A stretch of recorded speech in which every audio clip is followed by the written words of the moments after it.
For my first grade, I took inspiration from the 2017 Get Out. I liked the cynical, ill sort of vibe created with the harsh shadows and the colours. This is the waveform from the inspiration still and my raw footage. First, I'm going to complete a primary grade with the hope of matching the colours and exposure of the reference image. I begin by applying a LUT, making the colour space from S-Log3 to Rec 709. I then add a new node and sort out the exposure. This involves adjusting my lift, gain and gamma. Looking at the waveform graph, you would expect to see the highlights in my footage to be lower than the reference image because it has a direct source of light from the lamps and my footage doesn't. I then, in a new node, focus on the colours, looking at the waveform graph for separation of the different colours, trying to match up the colour of the whites between my footage and the inspo still.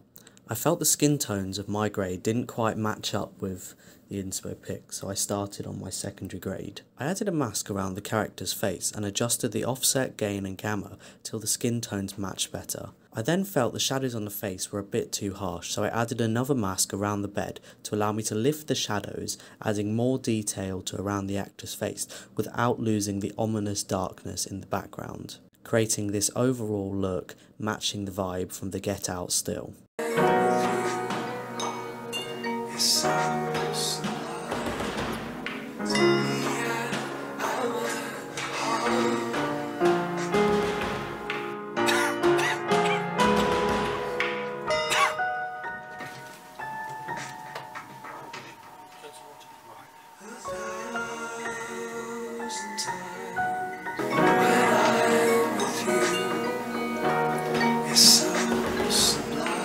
For my second grade, I wanted to create a warm, vibrant feeling set in the late afternoon with warm undertones and beautiful yellows. I completed the same primary grading process as demonstrated in the previous grades, looking specifically at the vibrancy of the men in the yellow tops and creating tan skin tones.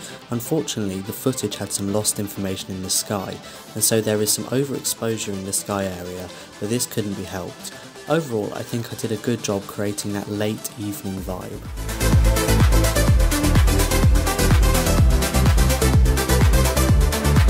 For my third grade, I wanted to match the second grade with some footage filmed in a different colour space. One easy way to match the colour space in DaVinci Resolve is using the colour space transform effect, changing from black magic to C-Log2. I then completed a similar primary grading process, looking to match the exposure, colour temperature and vibrancy of this footage to the festival footage I used previously. I saved a still from the festival footage to refer back to, ensuring the skin tones and sky colours matched, looking for the same separation in colours on the waveform graph.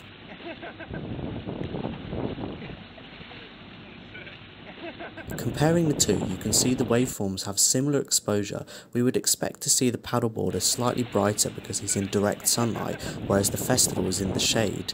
The blue of the paddleboard matches the intensity of the people in the festival.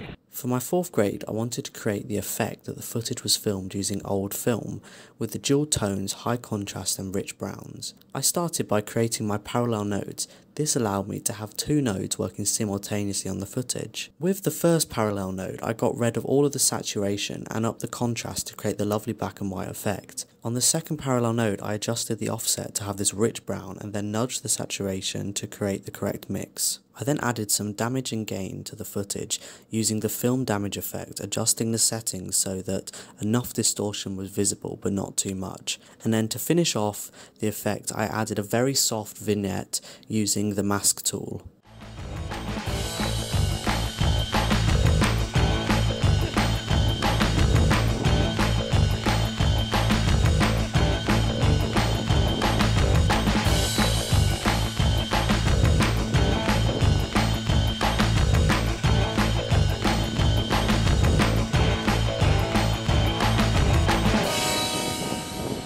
For the next grade, I wanted to go back to my paddleboarding footage and change the colour of the paddleboard. I did this by using a qualifier, first selecting the paddleboard with the eyedropper tool, then looking to eliminate all the other colours using the HSL adjustment.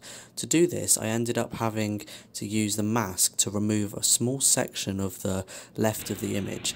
I then changed the offset to a different colour. For my final grade, I wanted to recreate the emotional intensity created by the use of colour grading from this scene in Netflix's Ratchet, when the shot transitions to a very intense saturated colour. Covered in blood. Now, we are going. To do this, I first completed my primary grade using the same process previously shown, adjusting my exposure then balance of colours. The circle 5, another 5 gives 10. 9 is a universal number, but 10 is one more, is completion. I then started my secondary grade adding the mask and tracking it to the main character, brightening him up as the primary focus of the footage. I then added in keyframes to the next nodes. This means the intensity of these nodes will increase as the narrative intensifies. My next node was a general red node. I didn't want to make this too strong, mainly looking at the vector scope. I then added a mask that tracked with the man, giving him a light red warmth. This worked well with my next node being the same but inversed, creating the deep red darkness of the background tracked to him as the footage zooms in, this being darker than the previous node, illuminating the main character. It is order, order, order. That's what we need. Order out of chaos. Order in the world. Like Holy Trinity, 3